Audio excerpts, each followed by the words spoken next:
Hi guys, and today is time to pick the team to play Afc Wimbledon on Saturday, so let's get started. In goal Labours.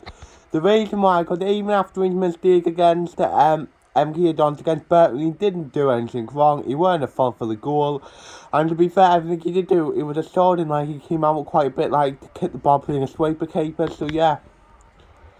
Right back Carl Winchester, even though we still don't have a right back, I think Winchester's been brilliant in that role, where he's defended well when he's got to, he's like got forward well, and I think that he's doing himself like a favour for keeping himself in the team, and even though we don't have a right back at the minute, I think Winchester's doing a solid enough job where you can't drop him anyway, so yeah.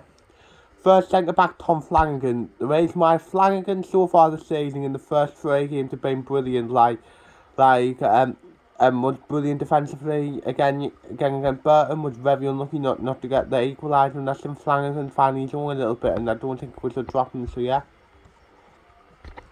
Then second centre back Callum Doyle. The reason why I did think Callum Doyle that was his weakest game on Tuesday, but I don't think he did enough to get dropped, and I think he did well enough in the other games to keep his place and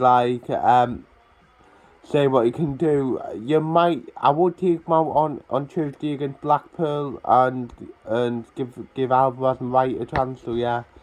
Left back Dennis Kirk, and the reason why I did think he struggled a little bit against Burton, like where the overloads were happening, and you had Johnny Smith who's a threat. But I think you've got to also consider in that he's only played 8 for a week, and he played 2 games, barely played a game. I do think we've got to manage him, but at the minute, as he's our only left back, I think that we should just play him and see how he does. As I do like him, and I think that he will do well. So let's just see what he's like. So yeah. Then first second mid local 9. The reason why I don't think local 9 was like the best on Tuesday. Like in the first half, I thought he played well. Like won challenges. Like was always trying to make stuff. But then the second half, he kind of faded away. But with no Corey Evans and Carl Winchester playing right back, I think that he should keep his place, and he hasn't did awfully bad in the couple of games he played this season. So yeah. Then next to him, Dan Neil. The reason why I will reiterate this, Dan Neil is going to be a player when he's older. He is brilliant, if you get what I mean. He controlled the midfield like he was like 29, not 19, and I think he did extremely well so far this season. And for me, I know he's got a year left on his contract after this season, but I will be looking to time down to a long-term contract. Now the 2 contract priorities for me when the window will close, get Daniel a longer contract and sign Elliot Embleton for a longer. So yeah. Then speaking of Elliot Embleton, right wing I've got Elliot Embleton. The reason why after their performances I would drop both McGeady and Gooch. They were both terrible on Saturday. On Tuesday. I would move Embleton to the right because he can play on the right. He did a kind of job there for Blackpool, obviously helped him go up, and I think that if whenever we need it on the right that he should be able to do a job here, and he can also interchange with Pritchard. So yeah.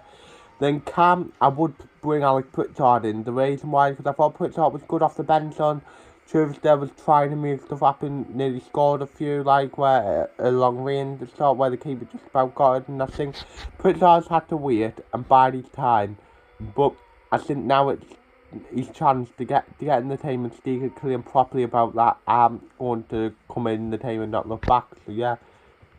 Then left wing Nathan Broadhouse, the reason why he was lively off the bench as well against Burton, was unlucky not to score. Always looked a threat when we're playing, and I do think that especially after McGeady and Gooch's performance, give him a chance, see what he can do. If they don't play well, you've still got McGeady and Gooch on the bench. So yeah. Then striker Ross Stewart, the reason why he's got 2 goals from 3 games on so far this season. To be fair, I thought he was okay against Burton, like holding up the player, winning flick-ons, etc. He was very unlucky not to score, but I think that he still does have to keep his place. So yeah. Then on the bench, I would have Anthony Patterson, Bailey Wright, Frankie Alvarez, Jack Diamond, Ian O'Brien, Lyndon Gooch, and Aidan McGeady. So yeah, So my score prediction, do I think Sunderland will bounce back after the 1-0 lose against Burton? Yes, I do, but I think Sunderland will win 2-0 against the Afc Wimbledon on Saturday, and I'm going to see Ross Stewart will score, and I'm going to see Dan Naylor get his first for the club. So yeah, that's the end of the video. Hope you've enjoyed it. Like, subscribe, view, comment, and see ya.